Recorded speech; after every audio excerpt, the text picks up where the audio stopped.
Hi folks, welcome back. This is episode number 13 of Survive. Now, the perceived perversity of the universe has long been a subject of comment and precursors to the modern version of what is known as the Murphy's Law are indeed abundant. But what is Murphy's Law?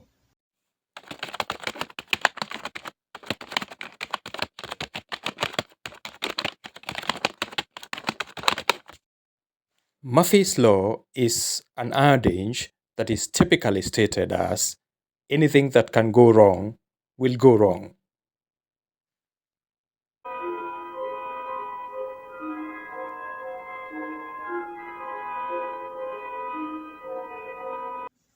And by the way, did you notice that there is something different with my dressing today?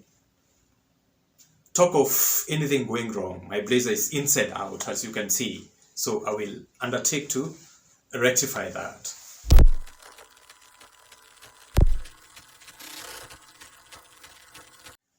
Very well then, now that this is rectified already, I will undertake to reiterate that anything that can go wrong will always go wrong.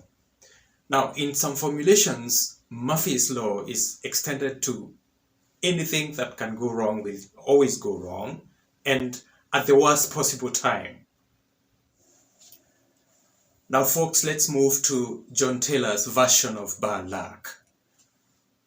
He has been hijacked by a terrorist group, but he has managed to get the keys or grab the keys from this hijacker, and now he's trying to get away, and this shifts to a car chase in the city of Boston. So what happens next? I'm going to proceed from where I left in the previous episode. I engaged a second gear shift and gave maximum gas. For 5 minutes I drove. Speed, terrific. Tremont Street, 6 minutes. Tremont Street number 151. Number 152, 153. I made a left turn. Took Massachusetts Avenue and drove fast. Gunshot that missed my head clenched my butt cheeks tighter. Enough motivation. I veered the vehicle to the left into Harrison Avenue. The whistling of the helicopter rotor blades went louder. The chach-chach of the engine grew wilder. The booming, I beg your pardon, drew closer, but my hands almost froze at the steering wheel when I saw it fly about 100 meters ahead. Damn! I turned around. The right hand battled with the steering wheel, the left grabbed at my gun. I slammed onto the accelerator pedal, maximum speed. 1 minute, 2, 3 minutes, I fired up in the air. 4 minutes elapsed. I slammed my foot onto the brakes, hard. So hard, I thought I had fractured my shin bone. Then came a voice from the approaching helicopter. Beat it, John, beat it. My intercourse with that hurried announcement that I beat it excited the strongest military nerves in me. Too late though, I was screwed, but one option remained, that I confront the men in the chopper with all the military energy I had reserved for sex and medicine. The force of inertia threw the vehicle out of balance. That left me struggling with the steering wheel like a madman.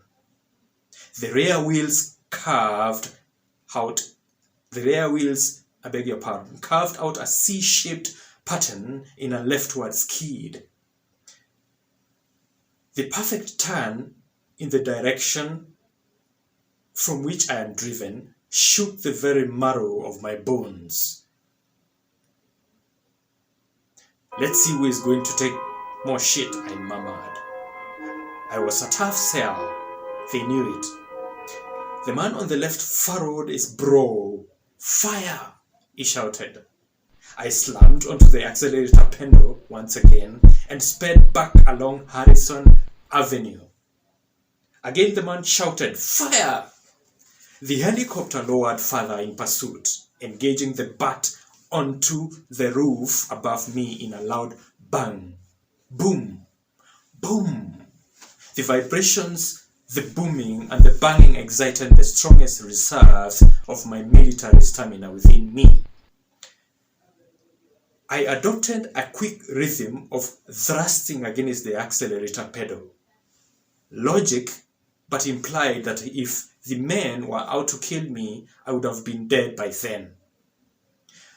But let me pass to worse news. I was out. Out of the bullets. Had fired all the bullets. Sadly, the last thing I would have expected to brood into my school of confusion. And as if that wasn't enough, I had 2 tire bursts on the left side of the vehicle. How inclined am I not to write this? My very own fingers ache. And yet I must own these predicaments. I held on the brakes, cruised to a stop, and remained still. John, get out! A voice came from the helicopter. The chopper lowered further. I only stared. 2 gunmen jumped off the helicopter and approached me. Don't move, said the leading man. Not an inch. Get down on your knees. You wish you had pulled it off. I know. But you know what? We are all gabblers, and these, Mr. Taylor, are the odds we play. I obeyed, did as requested. Now, if you aren't so stupid enough, put the gun down. I hesitated. He clenched his jaws, scanning about the dashboard. Just below the glove compartment was a high-capacity feeding device, under which 2 AR-15s appeared to have been concealed by 2 kitchen Ziploc bags of coke. If the cops should have busted me in possession of cocaine or otherwise, chasing the dragon, just to be cool, and with the 2 firearms jutting out under the Ziploc bags, I had to face the men who called the shots at BPD. And of course, to add an insult to an injury, I had been overspeeding while operating on a suspended driving license.